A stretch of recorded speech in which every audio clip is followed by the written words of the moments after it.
Visit us at podlanderpresents.com to find information on all of our shows. I got it all over my neck. So, I don't have a bit. I never have a bit. Allison always has the bit. I guess the bit today is no Allison. No Allison. What's up, Viv Pickles? Hey. In honor of our special guest, Viv Pickles, we're getting a little sexy with the drink today. So I probably should have done this off mic. Oh my God. I'll be right back. Chris, cut all this. We'll start right after. Hilarious.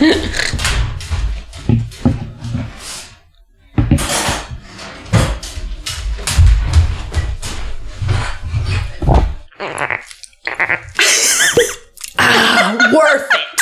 The squeaks were really good. Worth it. Welcome to Podlander, Drunkcast, and Outlander podcast. I'm Julie. I'm Laura. And we've got Viv Pickles here today. Everybody say hey, Viv. Hey. All right. So today we are getting a little bit fancy with our beverage because the episode, season 5 of episode 8, what was it? Make a deal with the devil? Something devil. Send for the devil? Send for the devil. Yeah. Thank you. It was a very action-packed episode. It sure was. And we decided to get extra fancy with our kind of like cocktail situation. So what I'm doing right now is I'm giving us each 1 ounce of the cherry bounce that Amelia Dr. Ham on the Loose Bazelle made for us at Christmas. Buzz, buzz. Buzz, buzz. And then I'm going to give each of us some of the Wink Black Cherry Fizz that I found in the back of my fridge and forgot was there. Hell yeah. This is that THC beverage that Allison and I have been enjoying. It's called Ingenuity. Yeah, I'm really making it happen. I think that this will be good. I think that you know what it's going to taste like? Candy. A little bit like candy, but very specifically to me, like, do you guys remember Mountain Berry Punch Kool-Aid? Oh. Yeah, that's what I think it's going to taste like. I haven't thought about a specific, like, special flavor. Ooh, and I forgot my lime wedge. I even got citrus involved. Oh, it smells good. Yeah, we're going in. All right, so if you want to do this, it's an ounce of cherry bounce made by a friend. Plus weed fizz. All right. Fucking delicious. Ooh. All right. That's nice. That's a nice Sunday. All right, so here we are, ready to discuss Outlander Season 8, Episode 5, Sin for the Devil. And I've got all my shit written down. I'm going to try to be good. We're going to try to split it up into plot points like we do with Allison, but you know, I'm a little bit more freeform, so we'll see what happens. The writer of today's episode was Luke Shellhouse, and the director is Niall McCormick. And great job. Mm-hmm. Overall, I would say this one had a lot more action, a lot more interest. A lot of plot lines that felt like they were leading us on have come to fruition. Yes, things were happening. Yes, things were happening a lot. And so what we're going to do is we're going to break it into 3 plot lines that we're going to discuss. 1 is the Ridge. That is everything on the Ridge. That is the Traders. That is Elsbeth. That is everything. That is the Ridge. 2 is Savannah Part 1, and that is at the house. That is Bree, William, Amaranthus, finger banging. the very important character of finger banging. Finger banging. He's always coming in when you least expect it. It's like fucking Kramer in Seinfeld. Whoa! Just slides in the door. Just right there. And then Savannah Part 2 is Roger and the Battle of Savannah and Denny. Wartime. Return of Denzel. Dr. Denny. So those are the 3 plot lines we're going to discuss. So I'm going to leave it up to our guest, the esteemed Viv Pickles today. Which plot line would you like to discuss first? Well, you know, we start the episode on the Ridge, so I think that's a good place to start. All right, let's get it with the Ridge. Now, we were talking about this in our live watch today. The Ridge plotline up until this episode has kind of been a little boring this season to me up against everything Willie else. And Amaranthus in Savannah. But this episode, it really came through. A lot of plot lines that we weren't sure what was happening or were amorphous or felt like they had gone on a little bit too long really got tied up. So I think the most important thing about the Ridge is Cunningham for this discussion. Yeah. We've known he's an asshole. How did you feel about him the first time you saw him? Did you know right away? Not right away, but like I could tell like we were supposed to be wary of him. Right. I wasn't sure like what his whole deal was, but now we know he's an asshole. Yeah. So he can't die, or at least he believes he can't die. Well, you know, that's bad news for him, actually, after the end of this episode. Yeah. And then he's a loyalist. So he's a royalist loyalist. Those coats. And he's trying to raise up an army on the ridge to take Jamie's nose. Right, to take Jamie down. And in this episode, we find out from Mr. Whitaker, which, by the way, I would like to give this actor a shout out because he did such a good job in his scene. Mr. Whitaker, played by Thomasin Ajani, is the free black man that lives on the ridge whose wife Claire helped deliver very hard, like, breech baby situation. And magic one of them back to life. Remember that? Remember how she's a wizard now? Remember how she can do that? So Mr. Whitaker is out in the woods trying to come up to the ridge to tell Jamie something. Buck is out playing with the kids. They think it's a bear. He's ready to shoot him. You? Yes, absolutely. Yeah, Claire and Jamie are hanging out, in my opinion, too close to the bees. They're very close. Why is that bench so close to the apiary? Does anybody know why they sit so close to a full house of animals that can sting you? I love this scene, though, and I wrote down, go tell the bees that Uncle Buck doesn't need to know we killed his parents. Jamie and Claire fucking have this whole, remember when we killed his dad together? Did you say anything? Because I don't think we need to say anything. And then Jamie's like, yeah, I remember. You remember when you killed his mom? And they're like, yeah, you know what? Yeah. We're going to keep that on the DL. So thank you, Outlander, for being funny again, because it was very good. Hilarious. And then Buck is down in the meadow playing with the kids and hears something in the woods, thinks it's a bear. It's Mr. Whitaker, who has come to warn Jamie that fucking Captain Cunningham. Yeah, this bitch has been raising up his own fucking militia to take him down, and he got kidnapped by him and his guys, right? It was him and another guy that lived down there that got kidnapped. Like, they were like hunting with some Cherokee men. Right. And then Cunningham's people like, get off my land or whatever. They didn't hurt them and let them go, but they did keep them. Yeah. And so he stayed awake all night and listened to the plans. Yeah, Mr. Whitaker, thank you, sir. And he came to Jamie and said, hey, he's raising a militia. They want to take you down. They don't want to kill you. They want to kidnap you and take you to Ferguson. So that he can kill you. Yes. For show. And by the way, this is like several times we've heard that Ferguson is a real asshole. So I'm just going to call him Turd Ferguson. I did in the last episode. He's always going to be Turd Ferguson. So even if he's straight up like blackjack levels of evil, just get ready for Turd Ferguson to be what I call him. Perfect. For the rest of the time. So Cunningham's not going to kill Jamie. He's going to take him to be killed. It's a fine distinction. And Jamie is like, thank you, Mr. Whitaker. I understand that you don't want people to know that you gave me this information here. You may use the back door to exit, but we do live on top of an exposed hill, and you have to walk, 400 yards to get to the tree line. And you're the only black person in this ridge. Right, and this house is under watch right now. I'm sorry, I did not love that. But anyway, Mr. Whitaker, thank you so much. Thanks. Good job. Jamie tells Claire. Claire is like, fuck no! She's like, take a gun to the lodge. Right? So Jamie and Buck come up with the fact that the best way for him to attack him would be at the lodge meeting. Because even though he's a piece of shit, he respects the Freemasons and what all that means, and his level 25 wizard, whatever the fuck he is. And Jamie's like, he won't do it in the actual meeting because nobody has guns in there. We all take it very seriously. They're not allowed. And Claire's like, why don't you take one in anyway, bitch? Like, he's going to care what's allowed or not. Exactly. But then he's like, no, he's a grand high poobah, whatever, fucking level 25 tall guy. Mason of the 25th degree. Right. So he's like, no, he takes it seriously. He won't have a gun inside. So we have to meet, and what I would do is wait till after and then start a fight. So I bet that's what he's going to do. And so Jamie, they go to, one thing. Before the lodge meeting, we see Lizzie sneaking around. What are you doing, Lizzie? So suspicious. She's walking around like when Claire was a spy for a minute, with fully a flower basket, swiveling her head from left to right like some kind of idiot. Just a girl. Looking around, is anybody watching me? You know what? Don't y'all don't need to be spies.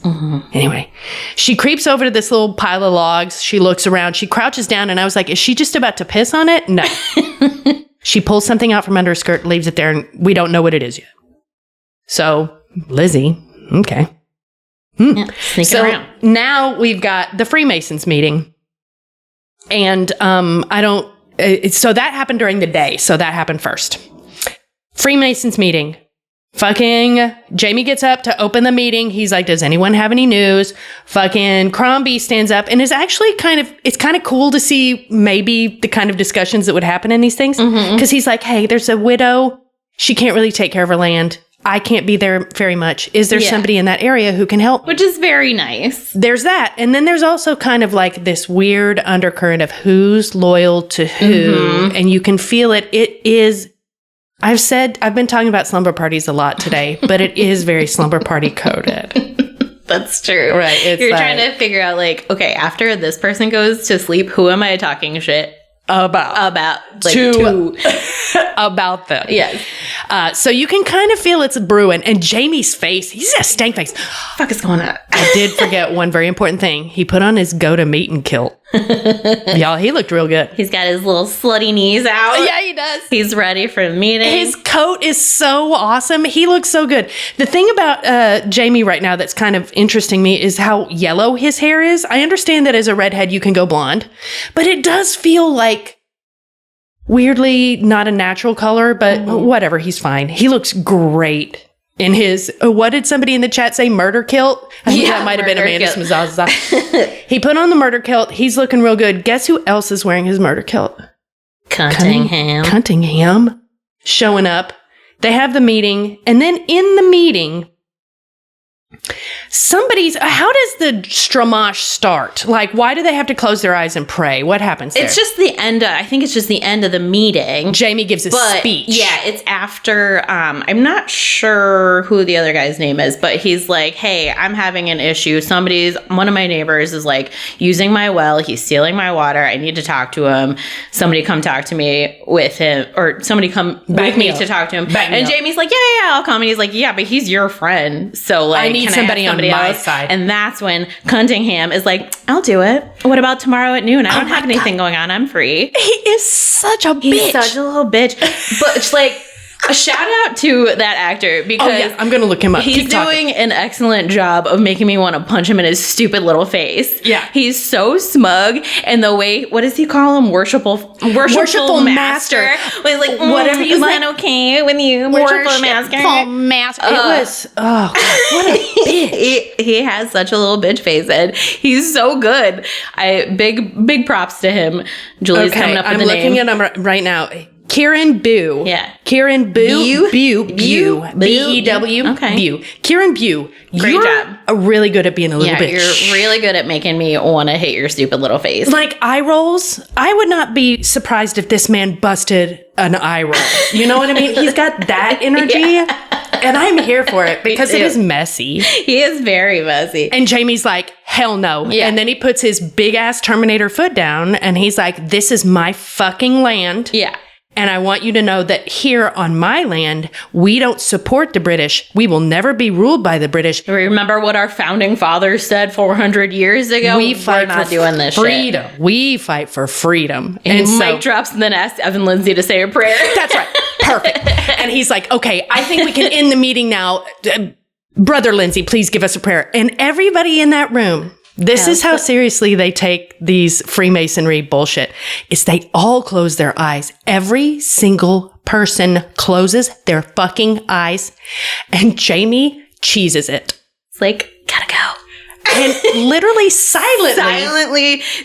How are you silent with hard shoes on a wood floor? How are you silent with a boom mic? It was editing. That was definite sound fuckery. But like, he floated on out. He just tiptoed out of there. Lifted his feet off the ground and floated out on blue light. Like Claire.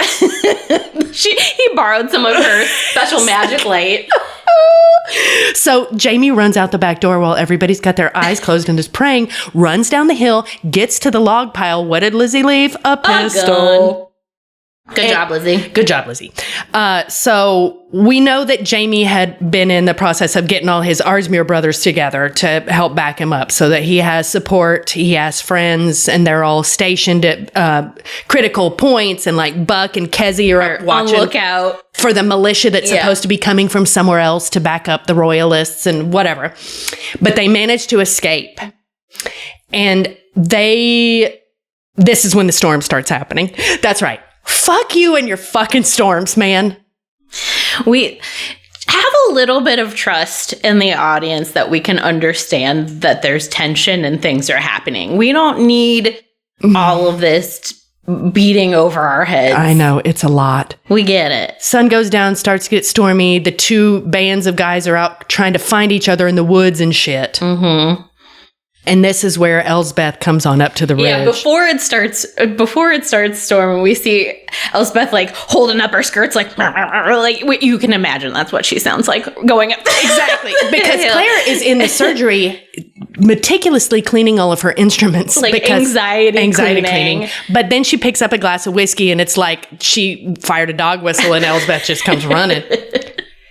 And Elsbeth comes up and they decide to sit silently with each other and worry about the men in their life while they drink whiskey. One of my favorite moments in the entire episode is Frances saying, well, at least we could pray together or something. Yeah. No, sorry, Elsbeth saying, well, at least we could pray together. And Claire says, hold on, I love this line so much. Do you know any prayers suitable to the situation? Silence.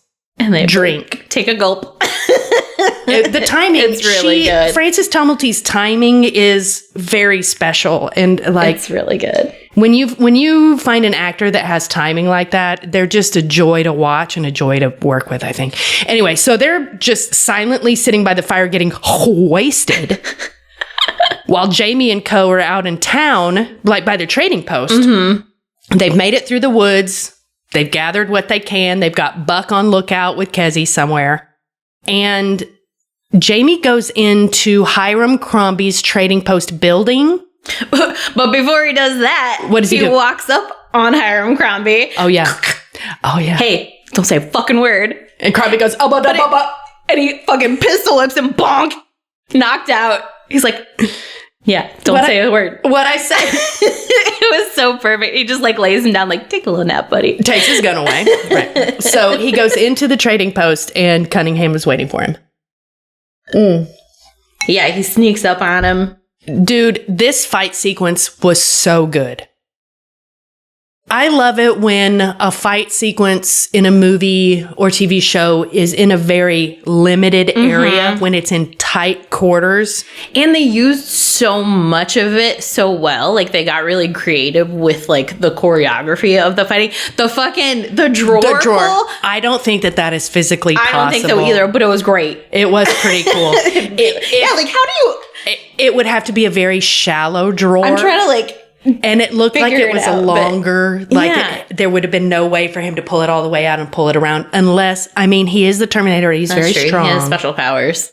But anyway, so it all starts because fucking Cunningham gets him on top of this desk and stabs him a little bit, but not too deep. And then Jamie knocks him in the head with a drawer he pulls out backwards and upside down. Yeah. And I just don't think it would happen. No, but it was great to watch. It was very fun to watch. Very fun moment. Boom, he's out, and it's a lot of real close rolling fighting. Around on the floor, choking each other. Oh, yeah, close quarters. And then fucking Cunningham does the nastiest motherfucking thing.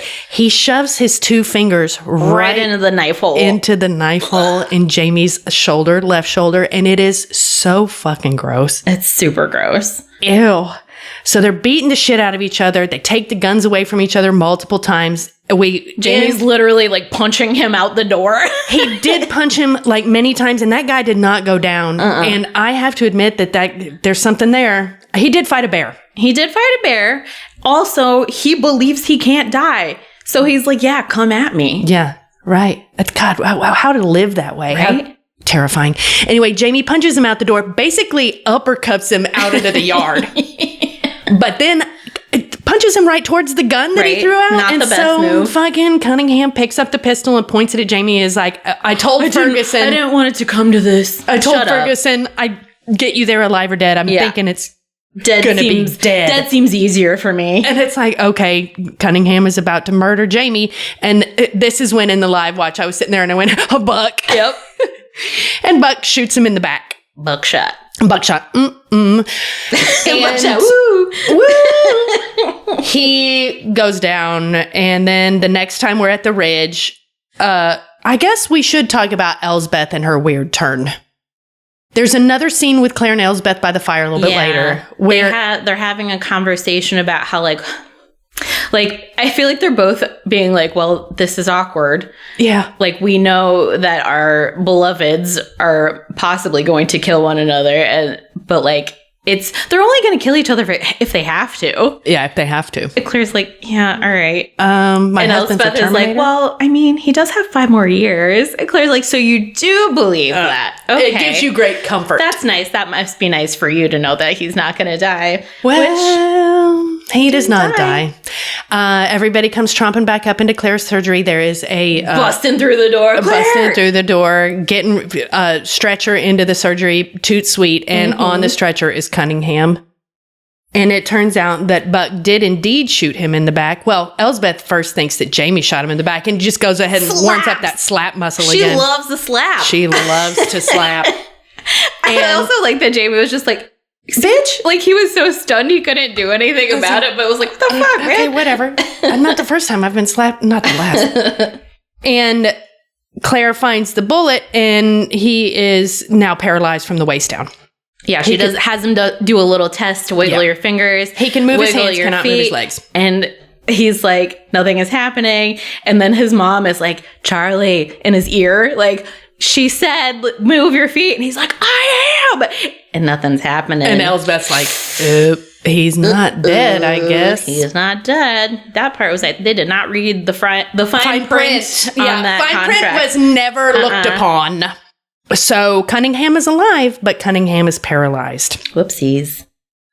Claire, in the meantime, while she was digging around in his back with some fucking tweezers, had sent Fanny up to take care of Jamie. After she like gave Jamie a once over, and she's like, yeah, I didn't break the skin. You're fine. Get out of my face. I gotta work on this. Go upstairs. So Jamie's up there. Fanny goes up and tends to his little wound, and then she comes back down. She's like, he wants whiskey. And Claire's like, if he can stand up and count to 30, he can have some whiskey. If and not, I'm like, back to bed. I've been there. But Claire is doing her best with Cunningham, and Elsbeth is like, be honest. And Claire's like, yeah, she's tell it to me straight, Doc. Is he gonna live? And Claire does. Yeah, like he probably is gonna live, but he's gonna live walking again. I don't think he's gonna walk again. Yikes. And Elsbeth's face, you can see her like dawning realization of what that will mean, where they live. Yeah. And how he's already they live. like, she's old enough that he's got to take care of her. Right. So like, what does that mean for her future? Who's Right. going to take care of both of them? What are they going to do? So we leave Elsbeth staring into the abyss. But she does help Claire out because Claire's like, I need your help. And she buckles down. We stand a fucking competent queen, and Elsbeth is a competent queen. Yeah, she's like, all right. She is messy. She is mixed up. She has a lot of different feelings. But she's going good on. in a crisis. She's good in a crisis. All right. So I think that's kind of, and then somebody comes riding up. The next day. Oh, yeah. Everybody from Ardsmuir is all hanging out in the ridge. Yeah, they're little militiamen just hanging out eating. One of them's like, hey, how's your eye? Yeah. It was like The Godfather when they went to the really mattresses and everybody's hanging out in the house, right? And then somebody comes running in and it's like, somebody's on their way. They run out and everybody knows where to go with their gun. They all have guns. Every single person has a gun. Everybody is ready to protect the big house. And it is, I can't remember if it's Josiah or Ezekiah. I think it's Izzy is the one that got the militia. Wait, no, maybe it's Kezzy. I don't remember. I think nobody Izzy is remembers. the one who was hanging out with Buck, being lookouts at the lodge. So I think it's Kezzy who comes back with the other guys. And he comes back and he's like, sorry, we're late. And they're like, oh, thank God. Okay, cool. Yeah. Come on in. So it feels like Jamie has at least made a dent in the traitorism taking over the ridge. I know we saw next time on, there's going to be some fallout for the wives and children of these men. Yeah. And I'll be interested to see how that hangs out because it seems like Jamie is not going to be real good about it. Yeah. And it feels like Claire's going to have to be like, are you fucking serious? Claire's going to be like, they didn't have anything to fucking do with this. They are separate people. They are people. They are people. Yeah. Anyway, so rap on the ridge. Okay. Now, we've got 2 Savannah storylines. Which one do you want to talk about first? Roger and the fight, or Bree, William, and Amaranthus? I think Bree, Willie, and Amaranthus. Okay, we're going to have another Savandwich. Well, I guess that would have been like Roger, then Ridge, then Bree. But anyway, so let's get to Savannah. This is inside Lord John's house. A beautiful house. Bree is seated in the parlor, fucking working on an incredibly beautiful oil painting. Super photorealistic oil painting. Fucking Amaranthus and her cute ass baby. Mm-hmm. And it is like, Bree, what? Yeah, why is she so good at everything? She's not good at everything. Well, that's true. But she is very good at painting. At a lot of things. Yes, at building things, painting things. Anyway. Hitting men over the head with cookware. Yeah, it's a good skill. But Bree you can tell she's really tense because there's been this ongoing runner throughout where you hear these cannons fire in Savannah and all the people that live there are like, oh, that's just the French in their boats. Ships. It's fine. Don't worry. But then they started getting closer and you can see that every time they're happening, it's really affecting her. Yeah, she's kind of jumping like, she's stressed out about Roger, her big time. Yeah. But Amaranthus and Willie make kind of googly eyes at each other. She's like, oh, I have to go feed this baby. And she's like making like hard eyes, like, do you want to come on? You want to see my titty? Like, you know what babies get fed from, right? But then she leaves and then Bree and Willie have another great scene. I fucking love these two together. It's very cute. Like watching them try to figure out who they are to one another and they have this really nice conversation in a scene about how like, oh, I didn't know he was my dad either. Yeah. It took me some time. Everybody fucking lied to me. And he's like, oh, like maybe I'm not alone. I'm not alone. Our situations are eerily similar. Like, oh, maybe you're like a person I can trust and talk to, which is very nice for both of them, honestly. And we do have a little moment of Bree talking about Frank that I really enjoyed, about her relationship with Frank and how much she loved him and like idolized him. What kind of a shakedown it was, because I think at that point Willie has to be like, I love Lord John too. Yeah. You know? Yeah, like he's my real dad. He's my daddy. He's my dad.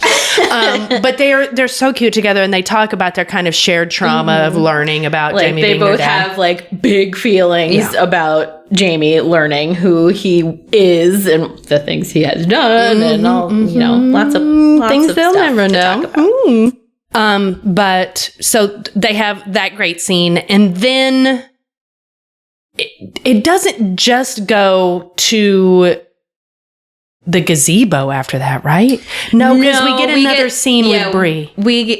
She's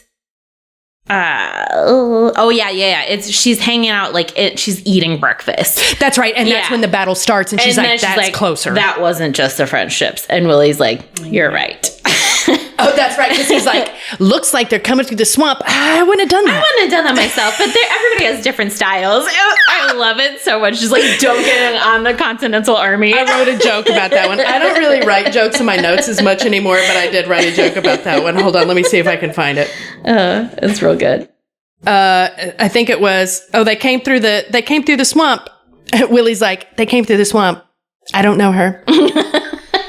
But it was very funny. And except for Bree doesn't think it's fucking funny because she's like, my husband is out there. He's like, well, Lord, like my father wrote a letter to his contemporary at the Continental base, and like we should have word in a couple days. And the face is like, a couple fucking days. I am dying. That's not. Please, that's not soon enough. Somebody give me some drugs, or you know what? I gotta go. I'll do it myself. I have to go find out if my husband is alive again.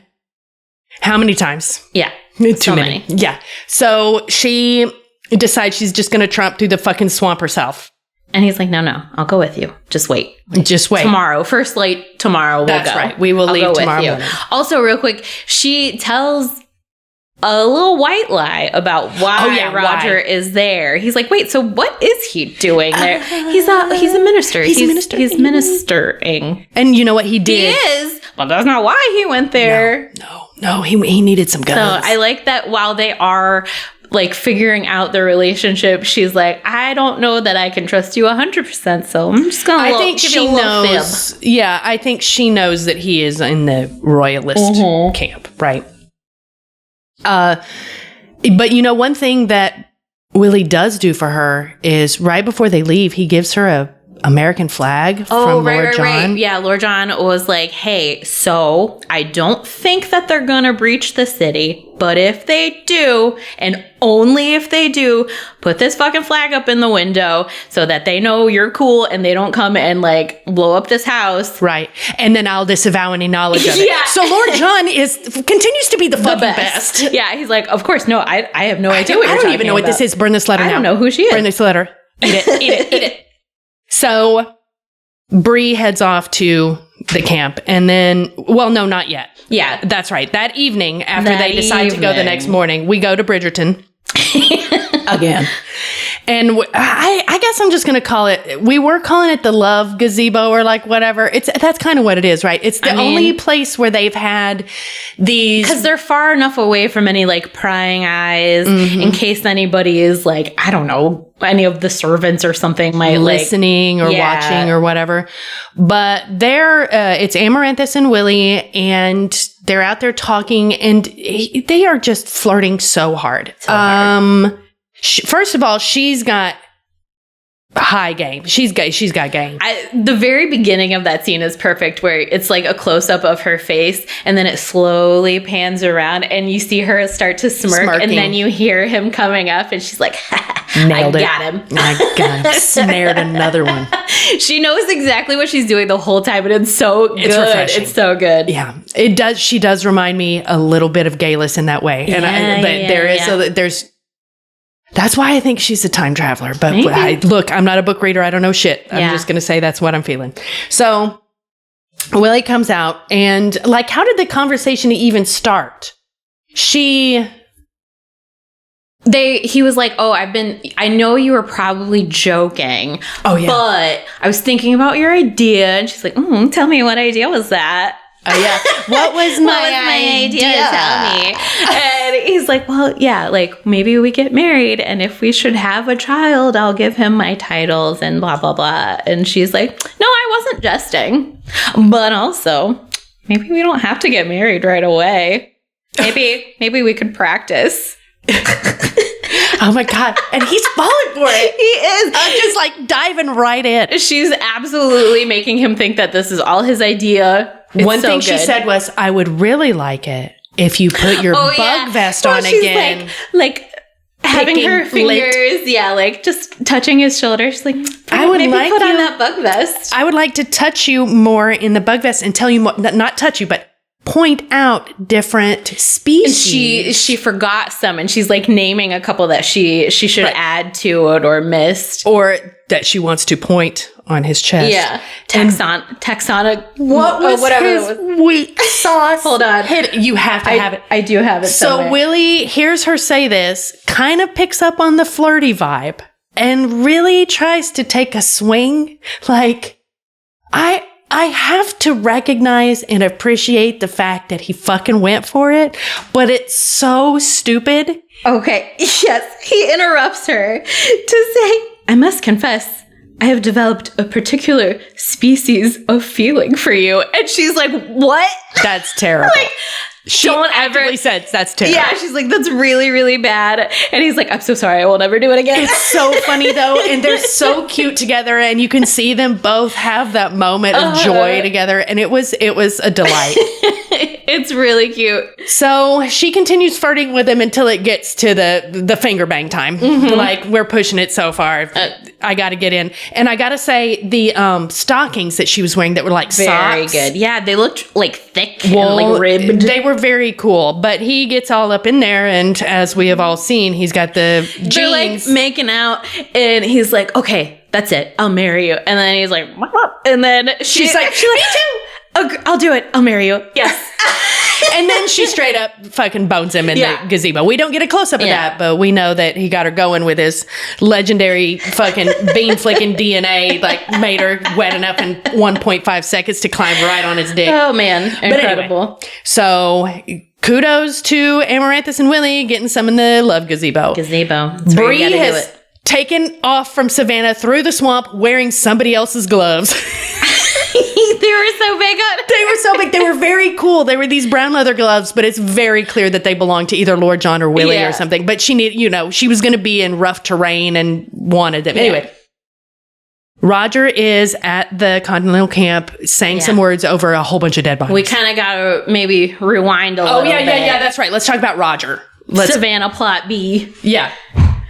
So Savannah Plot B is Roger in... And then we'll wrap it up with Roger and Bree. Yeah. So Roger, as we know from last episode, had been kind of taken prisoner at the Continental Camp. Like he has to fight in the battle. Yeah. He's like, you're either going to be here as a prisoner or you're going to fight with us. He's like, I'll do it if I have a sword. Right. And then we see a little montage of Roger training with the sword, and it's Roger's voiceover, "Dear adulating fucking Bree." And I'm like, Ken Burns snuck in again. But then there's a moment that I don't really understand, and I think it calls back a little bit to earlier in this season when Jamie was reading Frank's book and heard different voices in his head. Oh, yeah. Because fucking Roger is giving this great voiceover as he writes this letter. And then closes it up, looks up at the sky and just starts talking out loud to God. Yeah. He like closes up the letter and like basically is like sealing it with a prayer, but he says that part out loud. It's a little weird. And it's like, okay, Roger. Anyway, so he's training up to fight in the Battle of Savannah, and he sees the little drummer boy from the title card. And this actor who plays Christoph is named Lemuel Adu, and he did a great job. Did a very good job. Child actors are so hard because sometimes they're really great, like Fanny. Sometimes they're not so great. Jimmy, whatever. But this kid really nailed it. So Roger finishes his letter, talks to God for a second, turns around and sees this kid scared out of his mind. And he says so in French. Yeah. And Roger's like, I know French. Oh, I know a bunch of people who know French, so I know it now. And I can ask you how you're feeling. And he's like, are you ready? And he says, Je suis prêt. Oh, Christoph. And I was like, is this fucking kid getting adopted into this family? Man, we'll see. Because that felt a little on the nose to be like, Je suis prêt. Because that is obviously the Fraser. Oh, we did find out in the chat, though, that was an actual historical figure. Yes, that drummer boy becomes later. Thank you, Larissa. Yeah. He became the king of Haiti. Haiti? Yeah. So this was a real person. Good guess that he was Haitian from the French. So Roger preaches to him a little bit, bucks him up. And then we go to fight. And the fight is bad, you guys. Very bad. It's terrifying. It's like when I think about the Revolutionary War. It's so, like, obviously war is terrifying in general, but, like, that's so personal. You are face to face, you're shanking somebody, you're like running shooting, through the forest and a grenade explodes like 5 feet you're from watching people getting blown up right next to you. It's scary. It's insane. And every war that we learn about in school has its own kind of weird existential terror flavor to me. Like the Revolutionary War has the woods portion, like being in the woods and that kind of fighting circumstance, which is very difficult. I'm sure and hard. It's very disorienting. You're not on a battlefield where everything's out in the open. There's places to hide. So crazy. Yeah. And then, like, for comparison's sake, like when I think of World War I and I think of trench warfare, that's a completely different existential terror. And it's just war. War's bad, guys. Yeah, war sucks. So Roger is running through the woods with his compatriots trying to get to the other side. I don't know. They don't even look like they know where they're fucking going. No, everybody's just going every which way. Yeah. And he comes up on this guy whose literal guts are spilling out of his body. It's bad news. I mean, literal intestines truly trailing down. And he tells Roger, please tell Mary I love her. And it's like, yeah, buddy, I'll tell her. I will. And then he says some nice words and gives this man comfort as he dies. And so now we're like, all right, Roger, this is your fucking purpose. And he, like, even you can sort of see it. He has a little bit of pause where he's like, all right, I guess this is what you want me to do, big guy. You got me. You I'm know here. what? Here I'm I doing am. it. I'll do it. I'll continue to do it. And so he does, and then he sees the drummer boy. He sees Christoph, and he goes and grabs him, picks him up, carries him into the camp where we get to see the old Sawbones. Oh, God. Ugh, the bad old days. But guess what we also see? Dr. Denny. Dr. Denzel. The second best doctor alive. And he lays him down on Dr. Denny's table. Now, I had forgotten this. Roger doesn't know Dr. Denzel. Right. I also forgot that. Right. And so Roger's like, this guy's fashionable. Maybe I'll go to this doctor. He's like, he's got good vibes. He's got it going on. I don't know what it is. He's out on this battlefield. He is a little bit scruffy, but there's just something tied together. Something nice about him. All right. This is Christoph. Can you save him? And Denny looks down and finds out that the bullet only kind of went through his it's just skin. like under his chin, like barely in his neck. So he goes in with Obviously some not ideal, but fucking tweezers and pulls it out.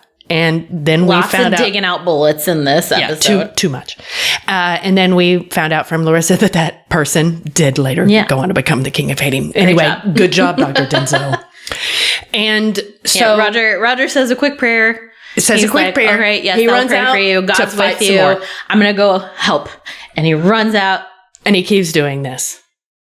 And then a grenade or whatever the fuck it is goes off right in front of him, and we have a flashback of him getting blown in the war. Yeah, getting blown down, not getting blown. He's a child, not getting blown. No. Sorry. In the Blitz underground in London, getting blown back by a bomb. So I understand why it was there, but I don't know if I super needed it. Didn't need to be it. fair, I did sort of forget about that part of the story, but also I don't know if I super needed it. Like, this is traumatic enough. We don't have to have a flashback. Yeah, but we remember that Roger's been through some shit. Yeah, he's seen a lot. He's seen a lot in this life of his, and now he knows his purpose, and that purpose is to say a few words over dead bodies for the rest of his forever. life. And he's like, okay, you know what? One bullshit artist to another. Let's do this. And the next time we see him is presiding over a kind of mass funeral. It looks like it's a real hard pivot from finger bang at the gazebo to 8 dead burial shrouds. And we also, Roger, not dead. Great. Not dead. Good. He got hit by a grenade, basically, but did not die. Yeah. So he's saying a prayer. They're about to get buried. He looks up, and that moment was great. He looks through the tent into the distance, and he sees Brianna, who has made it through the swamp to this camp. And it kind of was a little bit like the print shop. Like, there's like this kind of closening, or for lack of a better term, it's just like, oh my God.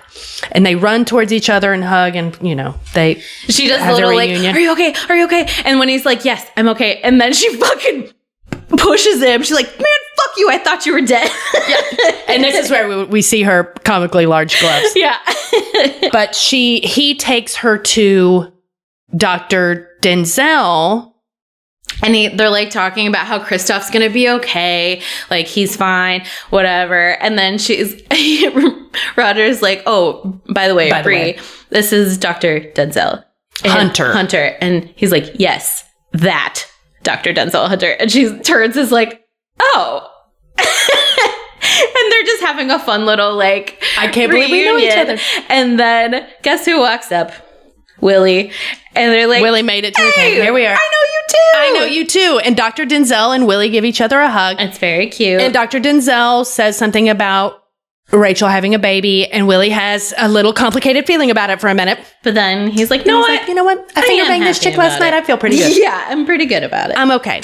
And he decides that it's great that Rachel and Ian are happy. And I think Denzel says something like, I remember that you and Ian had some problems. I know you had some like complicated feelings about things, and then he's like, no, I'm good. I'm good. And then Denzel is like, let me take you to, I have to walk over this way to drop off this casualty list to is he the officer in charge? General Bleecker is what he called him. General Bleeker's tent. Come with me. And fucking who walks out of the tent? It's Ben. But Ben is a spy of some sort, because Ben doesn't change his face 1 second. Guess who does change their face? Big dumb Willie. He's like, he's so oh dumb. My God, he's did this happen? He's so excited, which is great. I get it. Sometimes you're so happy you truly can't contain yourself, but Please be aware of where you are. Of where you are, sir. Dude, you British person. Which, by the way, in the previous scene where they're all meeting, and Bree's like, to Willie, like, you sure have a lot of rebel friends for a loyalist. Yes. And they're all like, hey, he does. But so does Lord John. That's true. It's that is like true. father, like son.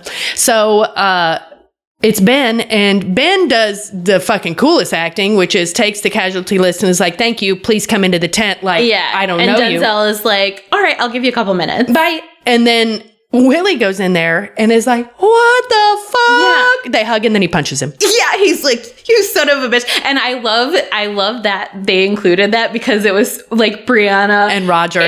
Roger. And they both are like, oh, I'm so glad you're okay. Fuck you.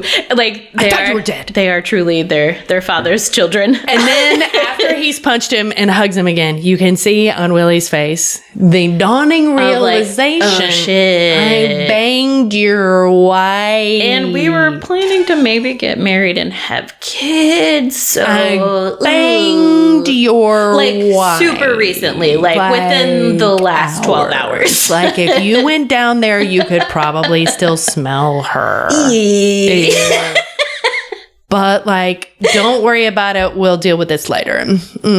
So that's kind of it, right? Yeah.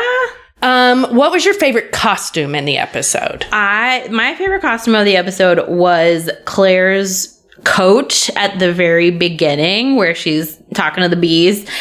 It's all of the, I keep saying this, but all of the outerwear in this season is so good. Mm-hmm. All of the leather details are so cool. Like the way that's, and all of the ladies look fucking snatched in all their coats. Like, it's so good. It's very structural, but like they can still move around in it. Like it's good stuff. I really liked Amaranthus's stockings. Yeah. Because I always have these thoughts in my mind of if I did live in that time and had to walk around with socks above the knee, but no underwear. Yeah. What does that feel like? I don't know. To her, it felt pretty good at that time. But I just think about like having those big woolen socks with a like little ribbon on them. It's fucking drag to me. It's cute. It is very cute. So that was my favorite costume. Who's your golden pamplemousse? So I had some back and forth because part of me was like, do I give it to Uncle Buck because he's just the best? And he had some like that line he had at the end where he's like, yeah, like basically they were all of them got their weapons taken away and they felt a lot less confident about themselves. Yeah. He just shows up for like some one-liners, but also like he was holding it down. He was being a lookout. He was protecting the family, also being a babysitter, hanging out with the kids. But ultimately, I'm going to give it to Willie. Because he had a really great episode. His acting was really great. He had a big range and there are a lot of great scenes, a lot of great character development. He's like learning how to care for other people and have some empathy. And I feel like it was a big growth episode for him. We saw a lot of different emotions and like, we saw also like how he is like all of his many fathers in a lot of different ways. In so many ways. And yeah, it was good. And all the scenes with Bree, like they are so good together. They're really great. Sophie and Charles together are just so good. I think for me, I'm going to give it to Cunningham. I'm going to give it to... You know what? That's fair. What was his name? He's such a little bitch. Kieran Bew. Kieran Bew. Yeah. You know what? Good job making me want to punch you. Your vibe in the meeting hall, in the Mason Worshipful Master was so perfect and just like the worst. You know, like this person. Every person alive knows this person, and every person alive reacts the same way to this person. Oh God. But you were so good at it. You're so convincing. And only a man who truly believes he can't die would have that kind of vibe at all times. Yeah. And I appreciate he nails it. The commitment he to really that does. bit. One thing we did forget about the Ridge, and I just want to wrap it up, is that when the militia shows up at the end, we find out that Jamie has to make a deal with this Cleveland guy who sucks. Right. So that'll be next time on, right? They make a deal with the devil. Like they said devil too many times in this episode. Lots of devils. I would just like to send for the devil. He's going to show up. Yeah, and there he is. There he is. And what was that? Wario from Luigi from whatever. Wario Hurley from Lost. Yes. I was trying to. That's very fucking good. Allison, that was amazing. Wario Hurley from Lost will be a new quote unquote friend of one James Fraser. I love it. Yeah, he's just such a douche, and they really drive it home with. He's like, I heard you got good whiskey. How about you pour me some? And Jamie's like, fuck. All right, yep. This guy. Go in. Here we go. So, any final thoughts or anything you want to wrap up with? My final thought is I'm happy we didn't have to have any of the faith bullshit. Yes. We were saved one episode from magic faith stuff. Thank you. You know what? That's an excellent point, and I didn't even put it together, but that did increase the watchability of this episode by at least 5%. I would agree. We had a lot of action, lots of stuff going on. Yeah. This is the kind of episode I want every episode from here out, because we only have 5 left. There's so much stuff to cover. It has to be like this. Yes, I know that within those 5 episodes, you probably are going to have to do one quieter, slower episode that has probably something to do with somebody dying or something. But there's so much that still has to happen. So we gotta get to it. Yeah, I need it to be a little bit like pop, like this episode. Yes. Anyway, great job. We enjoyed this one. Dr. Pickles, Viv Pickles. That's right. I don't know if you know this, but Dr. Pickles is a karaoke scientist.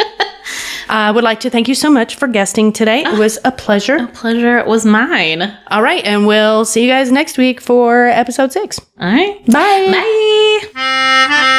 Thank you for listening. You can find more information on this and the rest of our shows at podlanderpresents.com. You can also find us on Instagram at PodlanderCast, at Podlander Presents, and at various Instagram handles for our various other shows. Our Instagram and website are wrangled by Amelia Ham on the Loose Bazell. All Podlander Presents programming is produced by Allison Shoemaker, Julie Starbird, and Amelia Ham on the Loose Bazell. Our editor is Chris Barrett. Our artwork is by Viv Pickles, aka Laura, and we are, as always, eternally grateful to our Drunk Slack moderators, particularly Moderator-in-Chief Jenna Polkowski. You can support the show by going to patreon.com/PodlanderDrunkcast, where you can find all kinds of cool stuff, including access to our Slack, our mostly weekly live watches, early access to episodes, some bonus content, and other fun things. Again, that's patreon.com/PodlanderDrunkcast. You can also support us by leaving a review wherever it is that you get your podcasts, Spotify, Apple, wherever. Just give us a little review and we will be so grateful to you. And in addition to all of those wonderful people who do all of those wonderful things, we want to especially thank the following lovely folks who support us on Patreon. Claire, Stacy Aaron Calvert, Sarah Bosshart, Amy Colleen, Holly Robertson, Carr, Emily Rydell Fornander? Hope it's right. Bonnie, not a prince or a douche, just my name. Jessica Brewer, Kristen Bennett, Gwendolyn Wind, Evietta Chapman, Copper 29 Dragons, Mariana Morris, Janine Hassenberg, Ginka Soja, Cindy Ella, Jay Dykey, Catherine Bullard, Vanessa, Rebecca's Gift, Melissa Mendez, Leslie Jamie, Jennifer, Christina Marina, Tara Ross, Victoria Pegg, Aditi Joshi Parker, Mindy Newell, Laura Coach Mama LT, Tracy Stewart, Brenda Haha, Shayna, Diana Spragg, Ashley LaHue, Doc JWS, Just Ducky 215, Karen Shane, Eliza Krakowski, Tanya Rickster, Megan Rich, Kate Snipes, Naomi Beckman Strauss, Alyssa McGuire, Laura Mahoney, Ashley Winteroth, Midnight Burger, Anna N., Dakota Girl, Margot Mansfield, Snazzynack, Lisa Briand, Julia Gulia of the Shreveport Gulias. That's a Midnight Burger joke. Kathleen Martini, Jessie Massey, Taryn, KK, Emily Day, Caitlin Reddick, Katie NJ, Molly, Maria DeVito, Kristen and Emerson, Larissa Malmstat, Freckled Fury, Amelia Ham on the Loose Bazell, Patrick, Liz Peniston, Lindsay, Caitlin Ross, Megan Matthey, Denise Perkins, Monica, Amanda Smazazmzazmza, Lori Johnson, Sarah McKelvain, Brittany Holbert, Amy Gustafson, Rachel Townsend, Meredith Kersey, Amber, Liz, Kelly Mazzella, Mary the Falling Statue, Karen J. Young, Philip Nako, Tara Lucchino, Viv Pickles, Mary of the Grapefruit, Jean Kiesler, Kirsty, Jenna Polkowski, Scotty Caldwell, Ann Gibson, Kristen Flannery, Kate G., Jennifer Grebb, Keenan Caldwell, Dee Crawford, Heather Janoff, Kara Marlowe, Trish McCrary, Julie DuToit, Jen Lynn, Kelly Clark, Queen Elizabeth the Young, Jennifer Moniz, and Kiki the Wise. We all love you very much. Thank you so much for supporting us doing all this premium female content.